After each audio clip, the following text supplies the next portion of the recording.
ಯಾದಗಿರಿಯಲ್ಲಿ ಹೋಟೆಲ್ಗಳ ಮೇಲೆ ಆಹಾರ ಇಲಾಖೆ ದಿಢೀರ್ ದಾಳಿ. 46 ಗೃಹ ಬಳಕೆಯ ಎಲ್ಪಿಜಿ ಸಿಲಿಂಡರ್ಗಳು ಜಪ್ತಿ. ನಗರದ ವಿವಿಧ ಹೋಟೆಲ್ಗಳು ಮತ್ತು ಆಹಾರ ಮಳಿಗೆಗಳಲ್ಲಿ ವಾಣಿಜ್ಯ ಉದ್ದೇಶಗಳಿಗಾಗಿ ಅಕ್ರಮವಾಗಿ ಗೃಹ ಬಳಕೆಯ ಸಿಲಿಂಡರ್ಗಳನ್ನು ಬಳಸಲಾಗುತ್ತಿದೆ ಎಂಬ ಖಚಿತ ಮಾಹಿತಿಯ ಮೇರೆಗೆ ಈ ದಾಳಿ ನಡೆಸಲಾಗಿದೆ. ಮಾರ್ಚ್ 12ರಂದು ಆಹಾರ ಮತ್ತು ನಾಗರಿಕ ಸರಬರಾಜು ಇಲಾಖೆ ಅಧಿಕಾರಿಗಳು ಕಾರ್ಯಾಚರಣೆ ನಡೆಸಿ ಒಟ್ಟು 46 ಅಡುಗೆ ಅನಿಲ ಸಿಲಿಂಡರ್ಗಳನ್ನು ಪತ್ತೆ ಹಚ್ಚಿ ವಶಕ್ಕೆ ಪಡೆದಿದ್ದಾರೆ. ಗೃಹ ಬಳಕೆಯ ಸಿಲಿಂಡರ್ಗಳಿಗೆ ನೀಡಲಾಗುವ ಸಬ್ಸಿಡಿ ಸೌಲಭ್ಯವನ್ನು ದುರುಪಯೋಗಪಡಿಸಿಕೊಂಡು ಕಾನೂನು ಬಾಹಿರವಾಗಿ ವಾಣಿಜ್ಯ ಬಳಕೆಗೆ ಬಳಸುತ್ತಿರುವುದು ತನಿಖೆಯ ವೇಳೆ ದೃಢಪಟ್ಟಿದೆ. ಈ ಅಕ್ರಮದಿಂದಾಗಿ ಸರ್ಕಾರಕ್ಕೆ ಆಗುತ್ತಿರುವ ನಷ್ಟ ಹಾಗೂ ಗೃಹ ಬಳಕೆಯ ಗ್ರಾಹಕರಿಗೆ ಉಂಟಾಗುತ್ತಿರುವ ಅಭಾವವನ್ನು ತಡೆಯಲು ಇಲಾಖೆ ಈ ಕ್ರಮ ಕೈಗೊಂಡಿದೆ.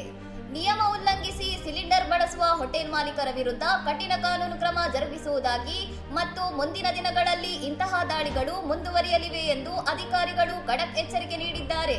ಇನ್ನಷ್ಟು ಸುದ್ದಿಗಳಿಗಾಗಿ ನೋಡ್ತಾ ಇರಿ ಸೌರಂ ಟಿವಿ.